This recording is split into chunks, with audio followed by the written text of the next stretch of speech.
production delays, component yield shortages, Face ID fails, poor demand for brand new iPhones. Perhaps it's because people are waiting for the new sexy, but the painfully honest question of the day is, what if the iPhone X fails?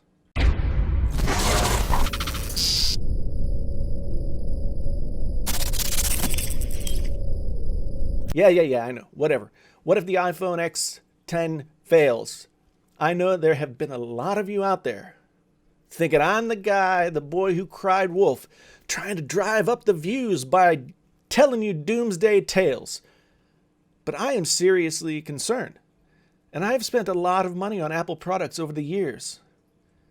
Given everything that's gone wrong in the production of this phone, from the Face ID fail on launch day to the notch, which has become a meme all by itself, to the massive delays that are expected after the initial run of a couple million are gone. I mean, will you wait until March to get your iPhone X? Regardless of how you feel about it, the introduction of the iPhone X has been met with a lot more pushback than Apple expected. I remember a few months ago being excited to see what the Wizards of Cupertino would concoct for the 10th anniversary of their flagship product. When I saw the phone design, I was like, And then the more I looked at it, the more it started to come apart like a ball of yarn, or when you take the skin off a golf ball. The notch, ditching the fingerprint reader, there were just a lot of head-scratching moments. And since it hasn't gotten much better, one of the founders of Apple, Steve Wozniak, had this to say about the iPhone X. I quote, "I'd rather wait and watch that one. For some reason, the iPhone X is going to be the first iPhone I didn't get on day one. Upgrade to. But my wife will, so I'll be close enough to see it." He also expressed some skepticism that the Face ID perhaps would not work the way it's supposed to. So let's consider it. No matter how much it might seem impossible, let's just consider for a second, what if the iPhone X fails? Like, Face ID doesn't work well or perfectly or at all, and you're left wanting to smash your phone into your forehead instead of checking your Twitter account. What if the problems that are plaguing iOS 11 persist, or are even worse? Or the battery expands and blows the screen off your phone? Or all the parts that are in shortage right now are rushed through production and something goes wrong? What if a significant number of iPhone Xs just didn't work right? What would happen? First, let's ask, what would Apple do? Apple has had a few rough patches along the way. The iPhone 4 antenna gate, iPhone 6 and 6 Plus, bend gate, and all that kind of stuff. In these cases, for the most part, Apple ignored, denied, or just straight out got pissed off about the problem until they finally had to step up to do something. And it was always too little, too late. If there are problems with the iPhone X and they react that way, they are doomed. The iPhone X is set up to fail. Just the fact that the iPhone 8 and 8 Plus exist tells me Apple is hedging their bets. If they only released one flagship phone this year and said, hey, the 7 and 7 Plus, they're great, and, really push the envelope, only to see it fail, that would leave them with a huge problem for themselves and their shareholders. They'd only have last year's phone to sell. So they hedged. They trotted out the iPhone 8 and 8 Plus, changed them just enough to give them that new car shine, told us we had to wait for the real goods. But I guarantee you that that's not the way they drew it up. The business landscape is littered with huge companies that were at the top of their product categories only to go toes up in the blink of an eye, believe it or not. I used to teach at the University of Iowa Business School, and one of the few subjects that I focused on was bias, ethics, and communication. I also worked in marketing and advertising for a long time before that. Apple is playing with fire here. I don't think anyone can really see how close to the edge they are. Let's talk examples both good and bad. And let's start with the bad. I'm old enough to have lovingly played for many, many hours an Atari 2600 throughout my young life. If you're not familiar with the rise and fall of that video game pioneer, well, there's a great documentary about it, and there's some books that you can read. I'll leave you some links in the description. The short version is this. Atari was the biggest gaming company in the world in 1982. For the holiday season that year, they pushed out a couple of games that definitely needed some more time to develop.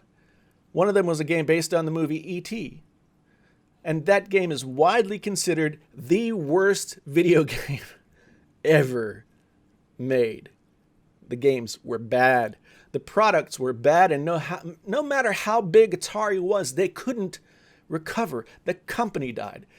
Thousands upon thousands of E.T. game cartridges ended up in a landfill in the Southwest. Any of this kind of ringing a bell? Earth to Spaceship, Apple. I mean, you know this history, right? Other companies that seemed too big to die but did? MySpace, Yahoo, Kodak, IBM. IBM, once the only real player in the business machine market, fell to a death of 1,000 cuts because they were too big to innovate and they got left behind. There are tons more. Again, any of this sounding familiar yet? There are a couple successful failure recoveries I want to touch on quickly. Coincidentally, in 1982, the same year that Atari threw itself into the landfill, 7 people died in the Chicago area after taking cyanide-laced capsules of extra-strength Tylenol. The painkiller at the time was the drug maker's biggest selling product. Now, Johnson & Johnson had a serious problem here. What set them apart was how they handled this crisis. The company put consumers first. They recalled 31 million bottles of Tylenol capsules from store shelves. And they offered replacement products of tablets free of charge to the folks who turned theirs in. This was the first time there was ever a recall of that size, and it was a huge risk. I mean, really huge. Johnson & Johnson had literally everything to lose, but they stepped up to protect their customers, and to this day, Tylenol is still selling on the shelves, right? If they hadn't made that move, they likely would have gone down in a flurry of excuses and finger pointing. I taught this example at the business school. It's still taught all these years later, 35 years later, oh my God. No matter what the product, and Apple has not shown itself to be very good at falling on its own sword in the past, have they?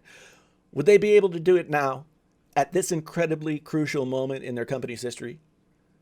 We might get a chance to see for ourselves. There are also much more recent examples of using the Tylenol example as a way to save your business. It happened just a year ago. Maybe you can think of what I'm talking about. Maybe. If you said Samsung and the exploding Note 7 battery, you get a cookie. Samsung recalled that phone twice, and it was deemed unsafe. They were upfront about what happened. They tried to find the answers. And when it came time to release the Note 8, they offered Note 7 buyers a deep rebate to entice them back. And it worked. I own a Note 8 simply because of that offer. They took care of their customers. So what if the iPhone X fails? What if it comes out and it's riddled with issues of one kind or another? What if the problems are so significant that Apple can't ignore it and they can't give you a bumper to fix it? It could happen. A lot of signs really kind of point to it happening.